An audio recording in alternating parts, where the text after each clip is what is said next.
Holy cow, this is a masterclass in building and growing a contracting company. Look at the notes that I took from this episode, my conversation with Tommy Mello. A lot of you guys know Tommy from the construction industry. He has built a company, A1 Garage Doors, that does well over $200 million every single year in revenue. I learned so much talking with Tommy in this conversation. I know that you will too. Some of you have heard of Tommy Mello. He's written a couple of books called Home Service Millionaire and also a newer one called Elevate. He's been around on the podcast circuit. He has his own events. He's spoken at different events.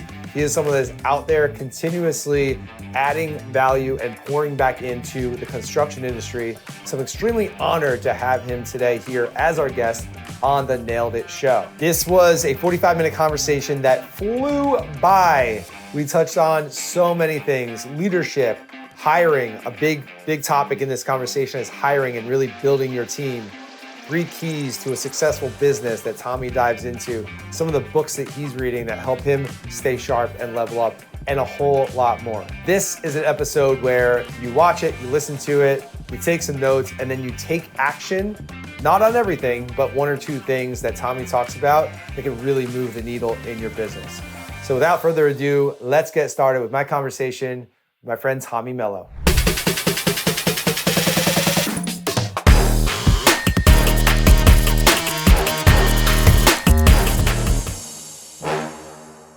All right, what's going on, Tommy? How you doing today?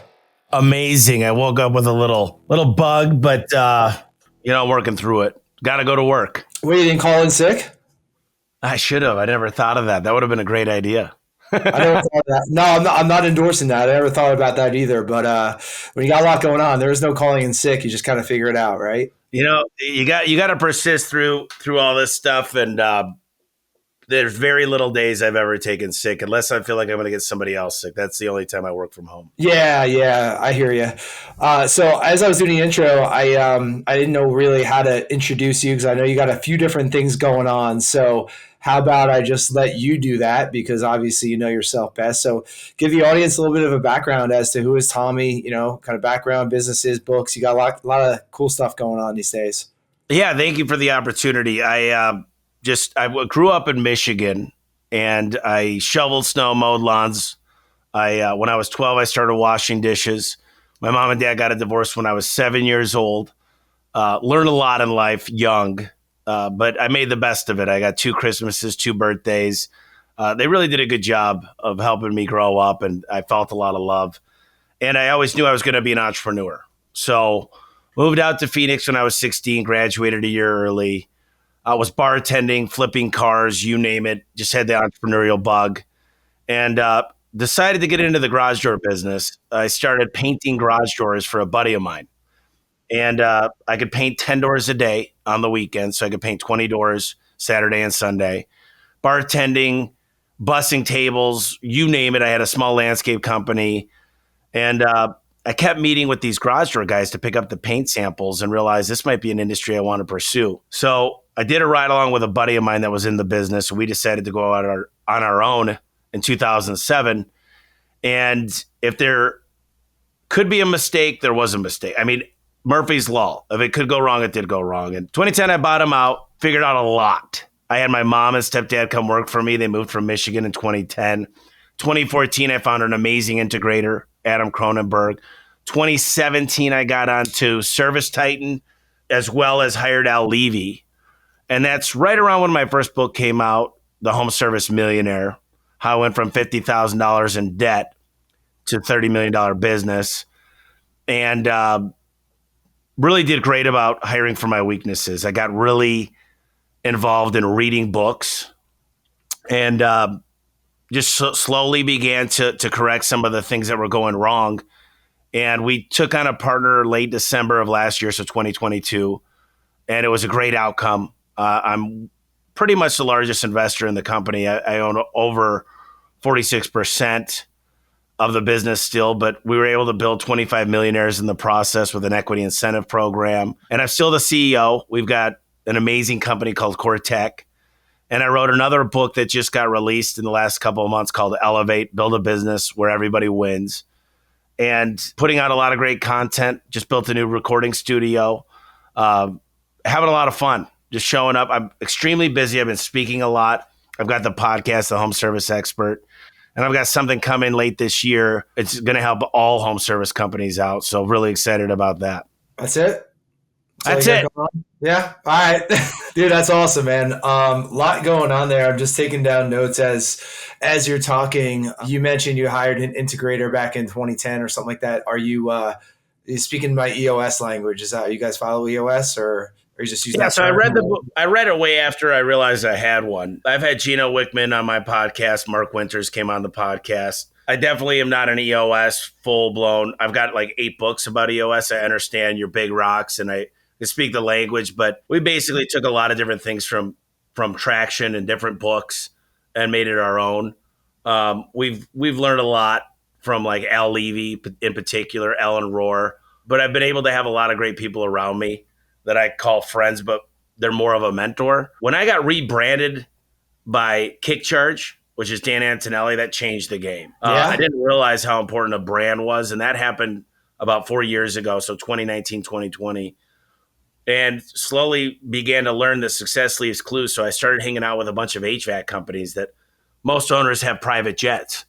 And I was like, if he's got a private jet, lives in a mansion, and only goes to work 20 hours a week, I should probably hang out with the guys in that industry. And I've took everything they taught me and applied it to a different industry, service agreements, financing, branding correctly. And now it's something pretty special. We're one. I don't know if there's another platform in the garage door industry. When the company partnered with us, they said you guys were just light years ahead of everybody. So it's fun, and we still got a lot of work to do. I mean, our goal is in the next 3 years to be over 100 million in EBITDA. Awesome. Wow. So you talk about the rebrand with KickCharge. That's A1 Garage Doors, right? Yeah. Okay. Why did you feel that was the right time after all those years of having success to go through a rebrand? I started really paying attention to branded searches versus non-branded searches. And Al Levy said, one of the tests I do is take a picture of your van.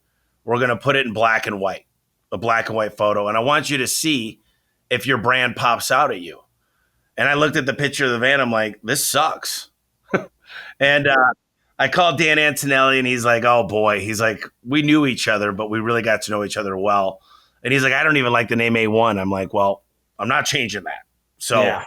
So he came up with a great brand. We got rid of all the bullshit on the side of the truck, like Angie's List and BBB and all the other stuff where people put everything they do, springs, cables, bearings, new garage doors. And we just made it a clear brand that I'm really proud of. And I had no idea how important that was, is that my mailers look like my yard signs, look like my business cards, look like my website, look like my wrap trucks, because everything looked a little bit different. And now it's all symmetrical. And what do you think? Why do you think there's so much value in everything looking the same from, a brand perspective? Well, when you're trying to brand, you want people to have total recall. They want to recollect what exactly you're putting out there, right? So when they see your thing, they see your billboard. And I don't have a phone number or a website on my billboard.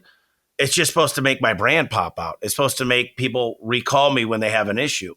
And I didn't realize this, but by having billboards, TV, radio, being the top of Google on GMB, LSA, PPC, and organic, it's very, very powerful because a lot of people, when they see my name pop up on the internet, my click-through rate goes through the roof. And I know I'm getting down in the weeds. But what also happened, which was amazing, was when I did TV, radio, billboards, I indirectly was advertising towards my internal clients, which are my coworkers. Some people call them employees. And these people came in and they said, I've researched you. I've watched all your videos. I want to build a career with you. I'm willing to do whatever it takes to be successful. And when I figured that piece out, how important the people that are on my team were for some of the marketing, it changed everything. So now I say, I'm looking for customers 40% of the time, but I'm looking for that next internal customer 60% of the time, because the guys I have, they don't call in a lot. They keep good track of inventory. They're giving their cards out at parties and gas stations. They're always showing up with a smile. They're respectful. They're honorable. They have morals and high ground. So it changes the game when you could recruit the best of the best and they actually want to build a career under your umbrella. Yeah, I totally agree, man. Like that's something that we've been fortunate enough to attract, and through social media, through our content, that sort of thing. Like former clients of ours are now on our team, and it's so powerful. And you see so many contractors and home service companies out there just like putting out the lame, post on social media like, "Hey, we're hiring.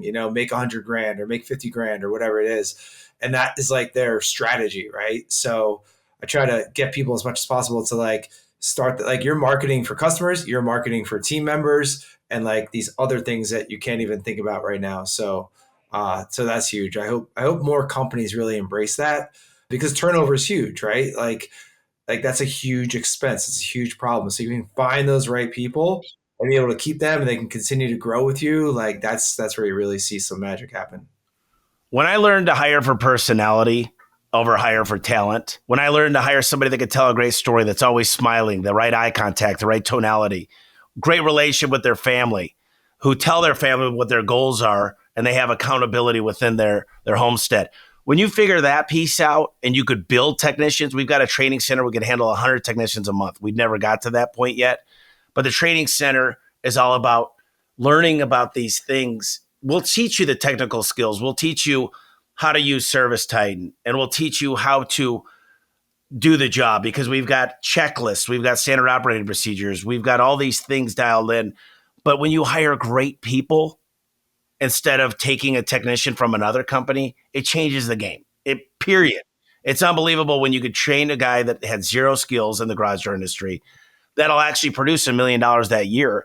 And I think that's probably the most special thing about our company. If I look at every other home service company out there, I haven't found a whole lot of them that could take somebody that's a busboy who's always smiling, working their butt off, very considerate, and then train them a skill where they could come out making a lot of money. And people say, well, how can you afford to pay that? Well, look at your turnover rate. How much are you spending on recruiting and training? And you add it all up. When you add up how much it costs to retrain an employee or lose an employee, it's usually half of what their yearly salary or their hourly or their performance pay is. And I think that keeping employees happy, helping them achieve their goals, their dreams, their bucket list, you get way further. And for some reason in the home service industry, a lot of them, they say, there's no way I could pay a guy $70,000 a year. They work for me. They're not taking the risk. And that's just the wrong attitude. When you pay people performance and there's no tenure, it changes the game. Awesome. You refer to them as internal clients, internal customers. Talk about that. I'd like to unpack that a little bit. Well, anybody that says these are just employees, we work together. I don't care who gets the credit. I really don't.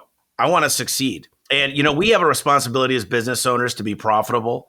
Money is not the root of all evil. The love of money is the root of all evil. And I think people get that wrong all the time. And you have an obligation to society, to your community to make a profit. And by bringing these people in and helping them win, we all work together. We were at a time siloed where the departments cared a lot more about their success than the whole of the company. And that's why I did an equity incentive program where a lot of people were able to participate as owners. But really getting everybody to run in the same direction, we're a team. And there's a great book by Simon Sinek, Eat Leaders Eat Last. I'm help pushing forward. I show up every day. I'm trying to be the best leader I can. And I got a lot of work to go. Trust me, I'm nowhere near where I want to be. I have this strong gratitude towards everybody around me that's helping me succeed. And now my dreams are happening. They're all of them are coming true. So to give back, I love people accomplishing their dreams. And I feel like I was put on earth to help a lot of people accomplish their best version of themselves and their goals and their dreams. That's awesome, man. I mean, they say that success is about, I think John Maxwell talks about it. Success is about you. Significance is about others. And it sounds like that's kind of in line with your philosophy on everything. Zig Ziglar once said, you can accomplish everything you want in life if you help enough people accomplish what they want. Yeah, and I live by that. What you mentioned a couple times, you mentioned at the beginning, like you hire for your weaknesses. You mentioned surrounding yourself with the right people. Was that something that you've always had in you, or is that something that you've learned as you've matured that, you can't be good at everything and need to surround yourself with other people that can kind of fill in those gaps, or how did that develop? I think I had a paradigm shift, and I don't know exactly when it was. I think when I was really I've learned to kind of build an org chart and build a box around every person instead of hiring somebody and building a box around that person. And when I looked at the accounting and the financing and the stuff we do in QuickBooks now intact, I didn't feel very passionate about it. I wasn't excited to come to work and dig into the nitty gritty or go into service time to work on the price book. It didn't get me excited for Mondays. So I decided to find everything I hated. And I tiered it. Number one, this is what I hate the most. Number two, number three. And I found really great people that are better than I'll ever be at those positions that actually enjoy it. And that changed everything, is because they enjoy what they do. They're problem solvers. They dig into numbers. They get excited to give results. And I recognized who I was. And I said, I'm really good at these few things. And I really want to become the best of the things I'm great at. And I don't want to be the best at everything in the business, even though I've had every role in the company. A lot of them I really sucked at. Yeah, dude, I've had that realization just like within the past year, I think. And maybe it comes with like, maturity. I think you just turned 40, right? Yep. So maybe that's like an inflection point where, 40 is like, all right, well, I don't have all the time in the world to try to figure everything out, right? And I always had this kind of false belief that as a business owner, I needed to be good at everything, or if I wasn't, I needed to develop that skill to get good at that. And it really wasn't until the past, year where I surrounded myself with some people that are like, hey, it's okay if you're not great at like the bookkeeping or the details or the admin or whatever it might be. Some of the things that I also don't really like and therefore procrastinate on doing. That's okay. Right? Find people that love to do those things, that are good at those things. And it's been really freeing. It's been really like a sigh of relief that I don't have to try to be good at everything, And I think so many business owners, and I had that false belief for like way too long. And I think it held me back. And I think so many, early stage business owners like think they have to try to be good at everything. What would you recommend to those guys that are like, owner operator starting out, try to like get that first couple hires, bust out beyond their own hustle? Like, is it a mindset thing? Is it really just like, is it a key hire at the beginning? Like, what do you recommend? And I'm sure you share some of this in your books as well. There's a lot to unpack there. Number one, as I started viewing business as sports, and I'm a coach, and I don't like to call myself a manager, a CEO, an owner, founder. I want to become the best coach ever. And when a team loses, the players don't get fired. The coach gets fired. So taking complete accountability for the team, number one. Number two is what I could tell you is, as a leader and a coach, it's my job to recruit the right people onto the team and give them the best playbook possible. But when we talk about this, I don't know a lot of quarterbacks that also play left tackle or wide receiver. They don't do that. They're the best at what they can do. And that's what makes an Olympic the best of the best, a Super Bowl team, right? To use the NFL. So what I would say is, first of all, if you're a young business owner, you probably don't have a ton of money. So you're putting sweat equity into the company. The biggest thing I see from a lot of young entrepreneurs is they'll work their butt off for 3 years and then they'll decide they deserve something. Like they'll buy a big house or a Ferrari or whatever it might be. They finally put enough sweat equity into the business where it could start doubling each year and tripling and quadrupling. And then they go and they decide, I should reward myself and start back sometimes at ground zero because a depreciating asset. And I don't even think it should be called an asset because it loses value so fast. Now your home should gain, but a rental home would be considered an asset that actually keeps paying yourself forward. But when you're young in business, I think you should take notes on everything you do. You should have an old-fashioned weekly book that has your calendar and write down all the things you're doing all the time. And then circle the things or highlight the things that are a waste of time that you could hire somebody at $20 an hour for. Another mistake I see is they don't want to spend the money. Their uncle's brother-in-law's sister does accounting. And they'll be like, I could get this done for 50 grand instead of paying 100. If you look at the best fractional CFOs in the world, they make $1 million a year. But if you hire them for 4 hours out of their 40, you're paying them $100,000, but getting $1 million of routines and setup and technology and API configurations, and you're getting the right steps to grow forward really, really fast. Now, when you hire that $80,000 an hour CFO, you're probably making a lot of mistakes. They don't really know how to build a successful $10 million plus company. And I think a lot of us, we hire a lawyer that is a friend of a friend who did divorce attorney law, and now they're writing up your corporate structure. It's like, We're always looking for a deal. We're hustlers, right? Business owners usually are.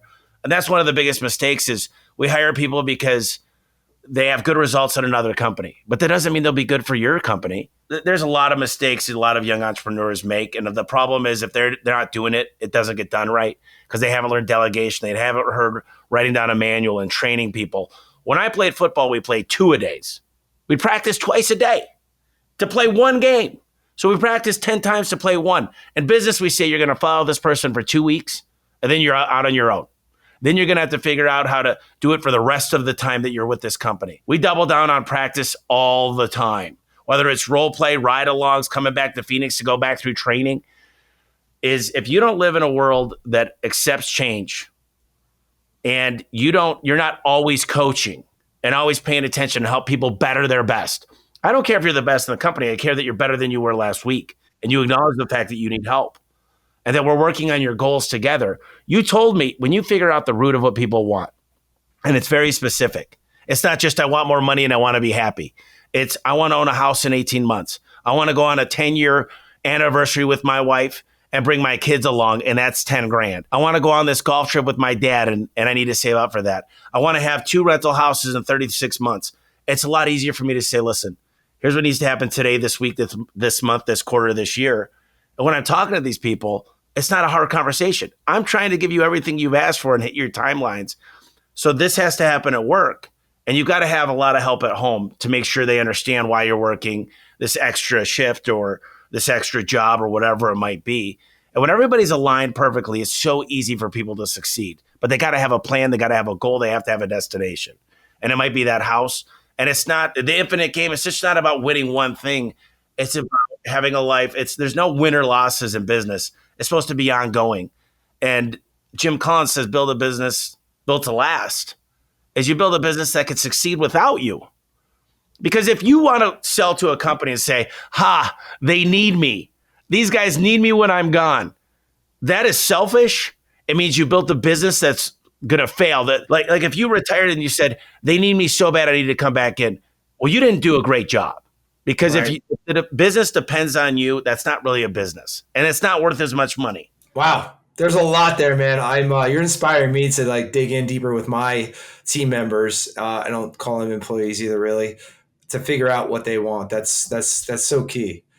And then I think that accountability becomes, easier because it's like, well, you told me this is what you want. I'm just helping you get it. It's like I'm not coming down on you. Like I'm helping you get what you want, right? Well, in the interviews, find out what they want, because if they're not people that know how to dream anymore, and a lot of us don't, but sometimes we got to peel back the onion and say, listen, when was the last time you really sat down and reflected on what you want? You figured out, like I've got a 5-year plan of who I want to be as a person and a man and my family and what I want my life to look like. And I'm not going to get super granular with like at 8 a.m. in 5 years, I will be praying, I'm not breaking it down into that, but I want to explain who I am and what my life looks like is how much am I fishing? How much am I golfing? How much am I in business? When does my cell phone turn off? And as I lead by example, it's easier for others to pick that up. And it's not easy. Some people are just like, I'm content.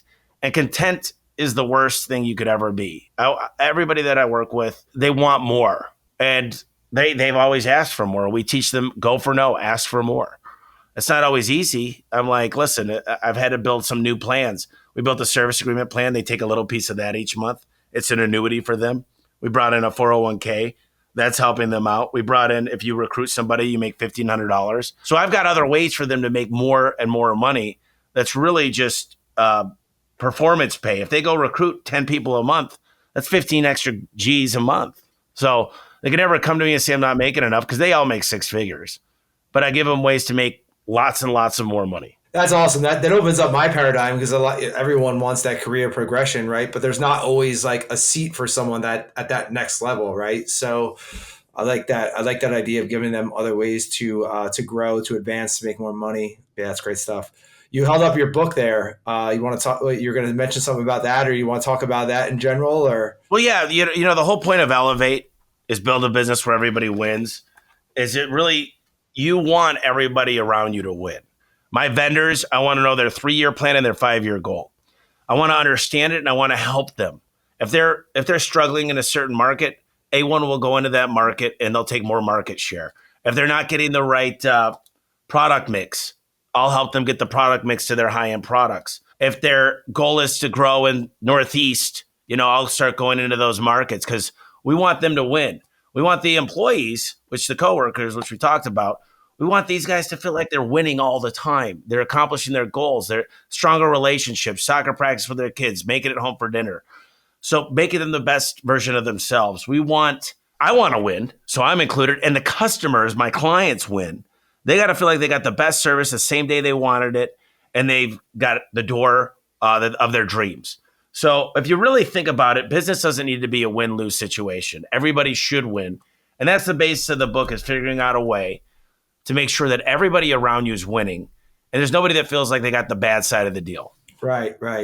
You seem to have a lot figured out, Tommy. Is there something that you're struggling with, or you haven't figured out yet, or you're really working on, or like a new challenge or something?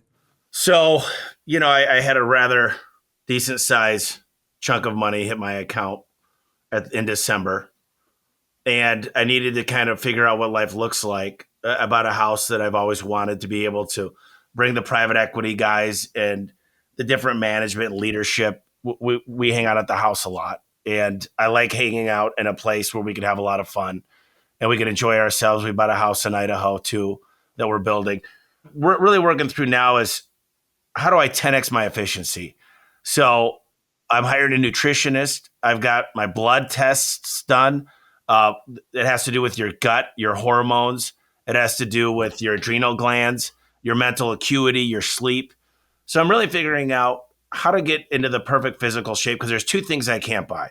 That's time and that's health. Mm-hmm. So really my focus now is how do I bring the next 2 executive assistants in, which will be next week? How to get the personal assistant? How do I make travel easier? I just hired somebody to help me with my personal wardrobe because half my stuff didn't fit right. And it's amazing how I feel when I have clothes that actually fit. I'm not talking about buying the most expensive stuff. I'm just saying, feel comfortable in the clothes you're in. And what it's helping me do is say I need to get into the best physical shape I need to be in. So for me, getting the right sleep, getting the right tests done, eating the right foods, cutting out some of the alcohol as much as I enjoy it. Those are things that I'm really working on, and it's a work in progress. But it's something that's super important to me. So that's probably the largest thing that I'm focused on right now. Hey guys, I want to jump in here real quick. If you're a roofing company doing over $3 million a year in revenue, but marketing still feels like a gamble, we need to talk. Most of the roofing companies that we talk to and work with are just sick of spending so much money on different marketers and agencies and not getting the results that they were promised. Some of them have lost trust in marketing and just want that trusted partner that they can count on. At Contractor Dynamics, we have helped hundreds of roofing companies build marketing systems that generate real, predictable growth without the chaos, confusion, or shady agency BS. Whether you want to run your own marketing in-house or have a trusted partner do it for you, we'll help you build the right plan and support you every step of the way. Click the link below in the description to book a free marketing clarity call with our team. We'll help you map out a real plan for getting the leads you need and finally feeling confident in your marketing. Dude, I love it. Is that something that you help your team with, others around you with as well? Like as far as your training for A1 or your other companies? So we have a gym here where a lot of people use it. We had a 90-day challenge we did. That we have a dream manager that helps people understand their dreams and hold them accountable. Yeah, we invest in the Dave Ramsey program to help them with finances because they don't teach you in high school how to manage your pocketbook. And I think that's important. I think that people should really be looking at building a personal budget. There's 3 things in business that I've seen over the years that make companies ultra, ultra, ultra successful. Number 1 is they have a detailed plan. They know what their conversion rate is. They know what their average ticket is. They know what their booking rate is. They know what their cost per acquisition is. They know exactly their budget and what they need to do to make it happen. They don't just say, I want to make more money and more EBITDA, and I want to be happy and I want to enjoy Monday, blah, blah, blah. It's like, no, I know in detail where I'm going. Number 2 is they have really hard conversations. They're not afraid of those difficult conversations. And number 3 is they're a talent magnet. They literally know how to attract A-plus players and get the best. And if you got those 3 things, it's very hard to not be successful. And the same thing is kind of in your individual. If you've got a really great plan and you know what you need to do to accomplish your goals and you're willing to have tough conversations, then they're going to win as well. So we're working on that. It's not easy because, a lot of these guys didn't finish high school. They really didn't care to necessarily have some of the things that I dream about, but some of their dreams are very important. Some of them are that they can take care of their parents. Some of them are to put their kids in private school. And they're not always aligned with what my goals are, and that's fine. But I want them to accomplish it and feel like they've done what they wanted in their life. And it's not easy. We have 600 plus employees, and it's going to be over 1,000 at the end of the year. And next year it's going to double. I'll tell you one of the other things that I'm dealing with is, I've got these guys coming in every month, and we've got a slideshow that we give them. It's about 75 slides. And these guys are financial engineers. They're able to spot something out. They'll circle 8 things. They'll come in, they'll ask a million questions. And recently, a lot of my leadership team said, this is very hard for us. We thought we were doing so good, and it's kind of belittling. And I said, this is an opportunity. This is making us such a better company. Like, don't look at this as a bad thing. And Doug said something really interesting the other day. He said, guys, Tommy's the CEO. We're not telling you guys what to do. We're asking you questions, and never say that the PE companies or the investors made us do this. You need to take complete ownership. You need to make sure that you're doing the right thing by your people and you agree with some of the things we have to say. We're not telling you to do anything. We bought a business, the best of the best. We only invest in great businesses. And you guys are a big, you guys are like 99% of that. We're the 1% challenging you guys to look at different things. And you guys need to take complete ownership of the decisions. Don't say, well, the reason we're laying off, 5 CSRs is because they told us to. It's because they're poor performance. And it's the best for the company. So that meant a lot to me to really take complete ownership and not say, well, these guys, they're opening up our eyes to so many things. They're having us report on things that we've never looked at. And it's like, I thought I was a badass. And now I realize how much stuff I had to work on. I mean, we were doing 15, 20% EBITDA. And now it seems like we're going to be able to hit 30, 32%. Whoa. Wow. I'm sure you got some ears perking up after you dropped that bomb. That's, I think, one of the key traits of any leader, any person is humility, right? Like, you're at this level, but there's always levels. There's always more to learn. Well, let's look at this. When I go golfing or I go bowling or I shoot pool or any games I play, and I play a lot, it's so much fun to go with somebody who's way better than you. And that's what I've always done. I found people that are way better at every level of business that I'm in. And, I love to help people. I really do. I love to find people and tell them all the mistakes I've made. But I've always surrounded myself with people that are like 10X, right? So I've always got something to aspire to be better to. Unless I'm like worth $100 billion or something. And it's not always about money's just a KPI. It's how is everybody doing around me as well?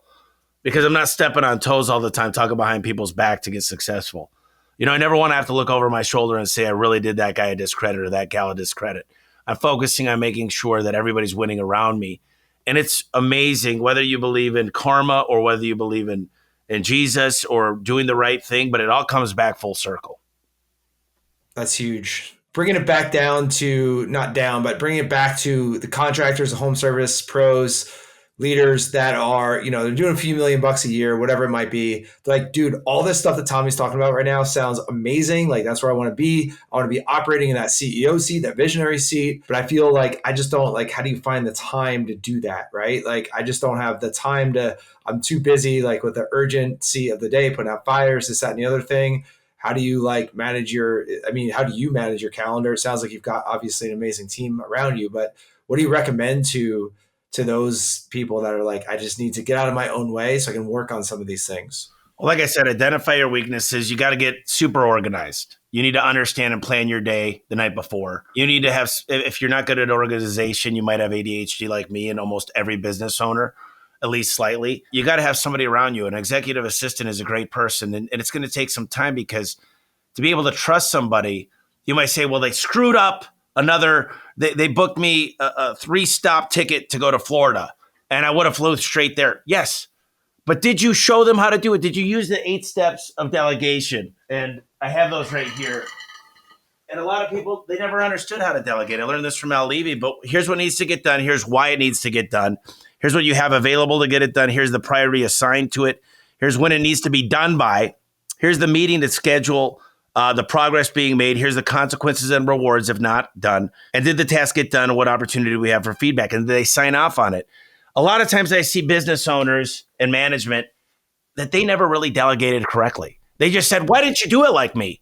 That's stupid. What's wrong with you? They never take accountability. They never look themselves in the mirror. And that's the biggest problem is you never gave it.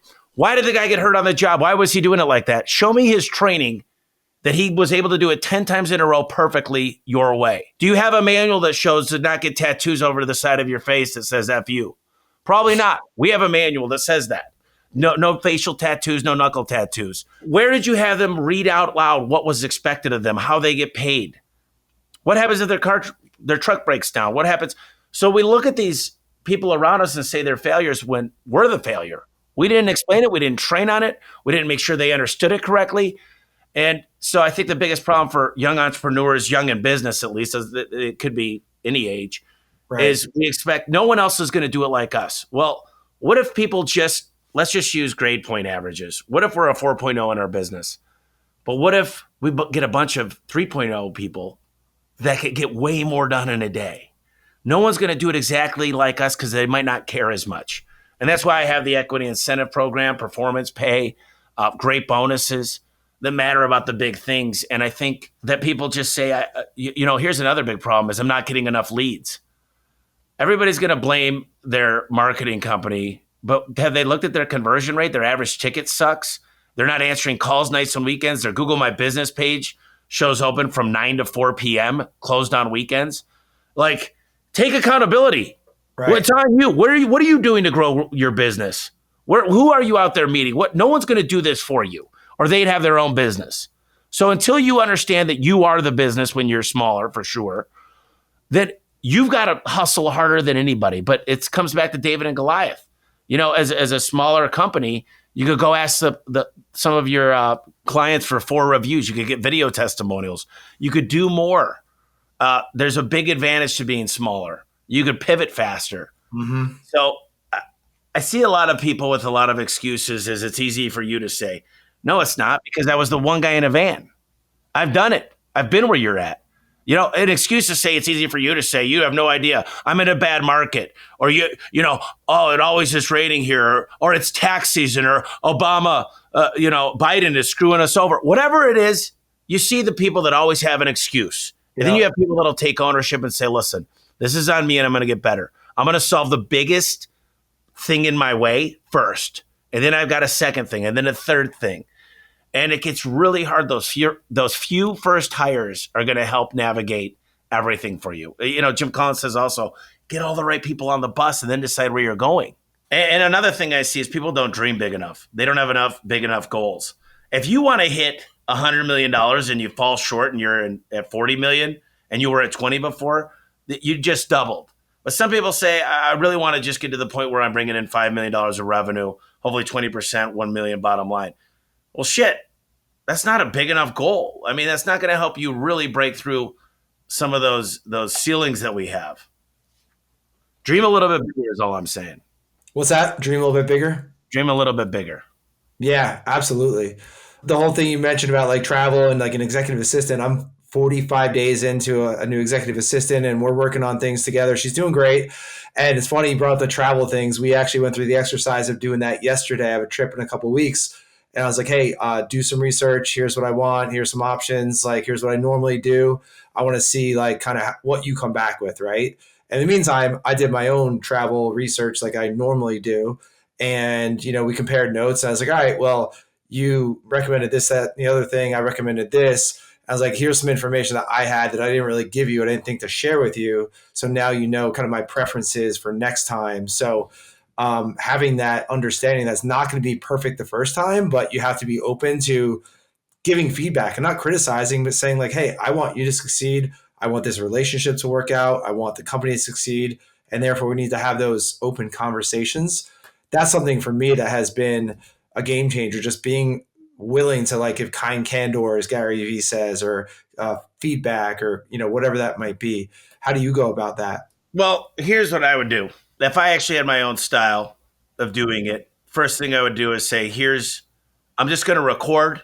I'm going to do a Zoom or a Loom, whatever preference you have.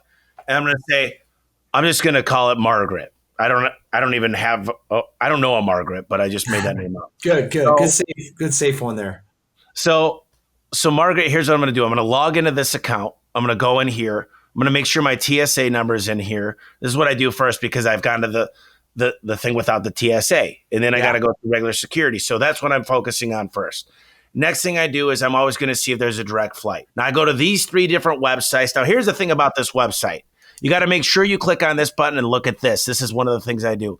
And then I'm going to once I get done with this, I'm going to transcribe it all. I'm going to highlight the things in there that are important. And I'm going to say, all right, here's what we're going to do. I'm going to give you 3 different trips. Maybe they're real, maybe they're not. And I want to see how you do this. And I want to watch your looms to see how you figured it out. If I gave the right direction and I made it so simple that even a VA in India could do it, then I did my job correctly. If you could have a 10-year-old C student, B student, figure something out and you make it simple. But if you go, listen, I want you to open 10 websites. I got to have the quadratic formula figured out. I need you to do this equation perfectly. I need to pull out your TI-83. It's like, make it super simple.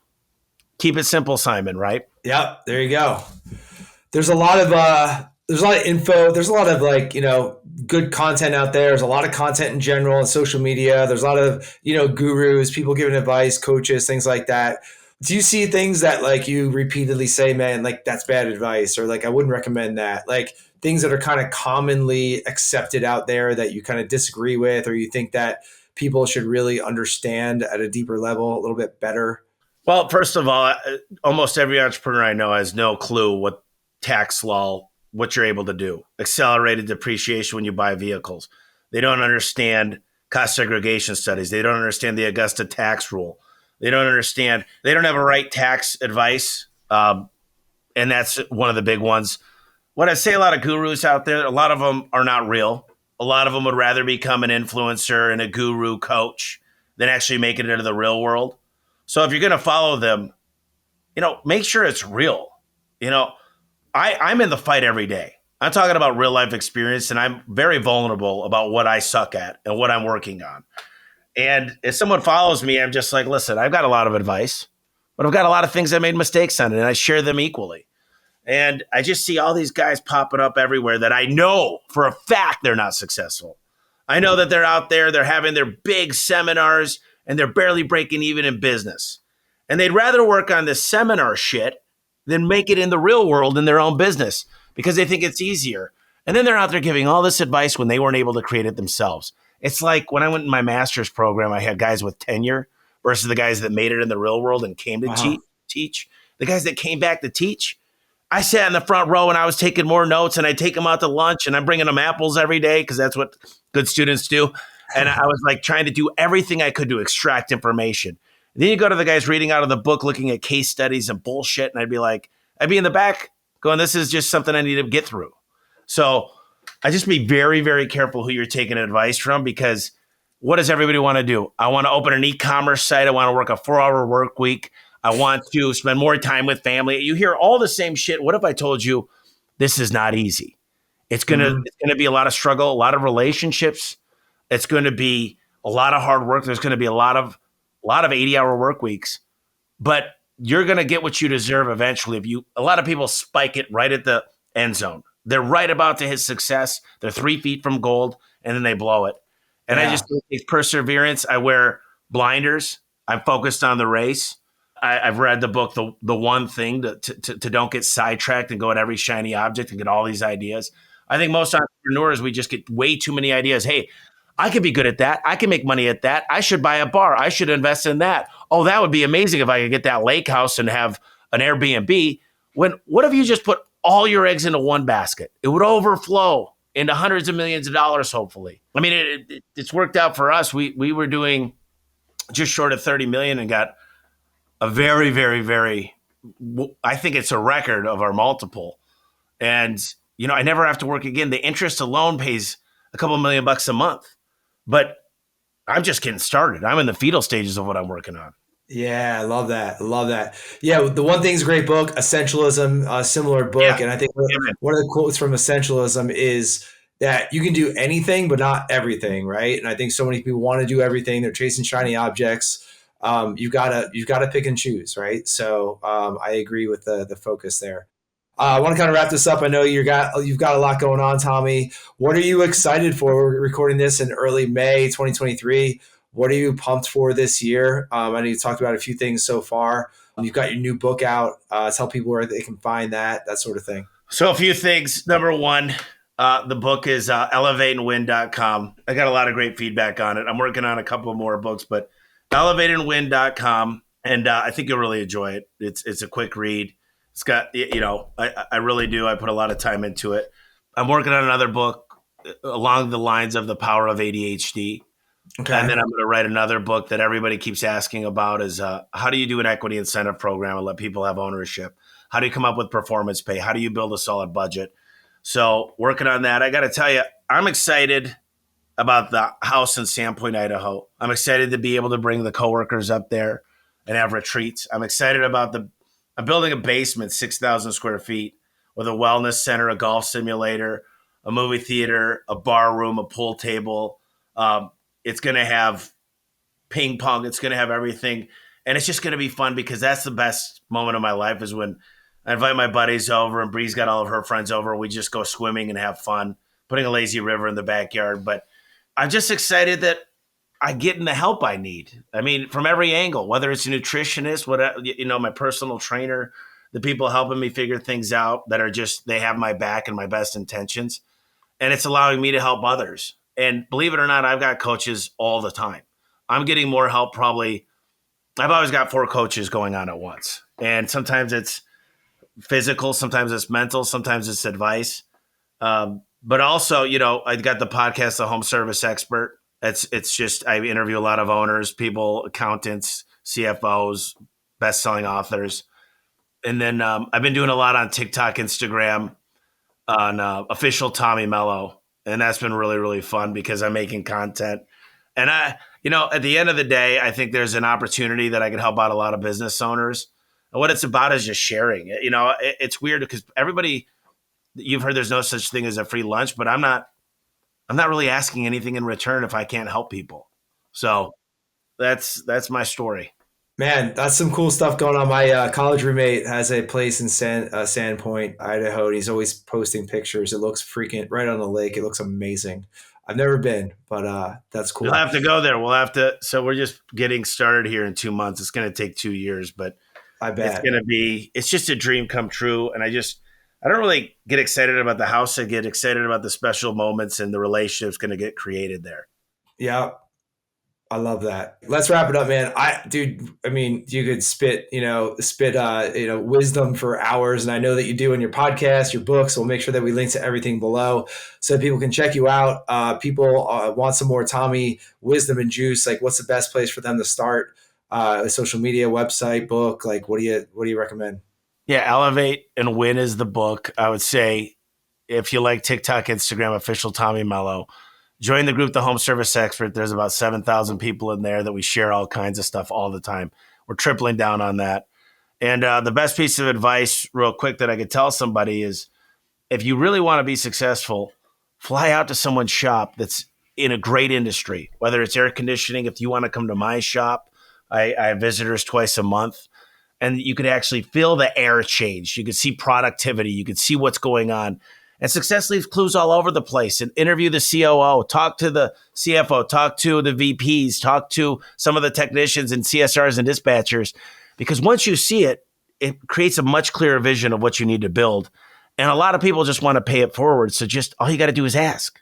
Yeah. And so many people are afraid to ask for help. They can't afford to leave. When they leave, there's a nightmare at home. All the more reason to leave and go see what the advice they should be taking. I love that. I remember you shared that on the BTA podcast I listened to a few months back, and that was something I remembered for sure. So, man, you're always hungry, humble, looking to learn, and no doubt that's why you've been successful. And I know you've got a lot ahead of you. So, man, I appreciate you so much for sharing with our audience. I know you got a lot going on. You're busy guys. So thank you so much, Tommy. Thanks, Joe. Appreciate being on here. All right, guys, what'd you think? That was pretty special, huh? I learned so much. Again, took so many notes from this, things that I'm going to implement as a human, as a leader, as a business owner, as a marketer, all of those things. So I want to ask you three things right now. I want to ask of you three things. Number one, make sure that you implement something from this episode. Meet with yourself, your team, your leadership team, your spouse, whoever it is that makes decisions inside your business, and figure out what you are going to implement. Number two, Tommy talks a lot about the value that he's received from mentors and coaches and peer groups and masterminds and things like that along his journey. I resonate with that a lot. I've always had a business coach. I belong to a mastermind. I run a mastermind. I have an inner circle. I am not smart enough to figure out everything on my own, and life is too short for that anyway. I am a big believer and practitioner of leveraging the experience and expertise of others who have been there, who have done that, who are further down the path than where I am right now. So this isn't a pitch for anything that we have to offer there. It's an encouragement for you to not go it alone. Reach out to someone in your industry. Reach out to a mentor. Reach out to a coach. Check out a industry specific or local mastermind group. Get around a group of peer business owners, whether it's in the roofing industry or not, who can help you level up and who you can pour into as well, all right? And then the number three thing I ask of you, hit that subscribe button, please. We are bringing some awesome episodes just like this one, Tommy Mello, to you every single week. I want to make sure that you don't miss any of this gold, not just from us here on the Contractor Dynamics team, but from our amazing guests. So smash that subscribe button. We appreciate it. We know that we're going to bring you value, and we'll talk to you soon.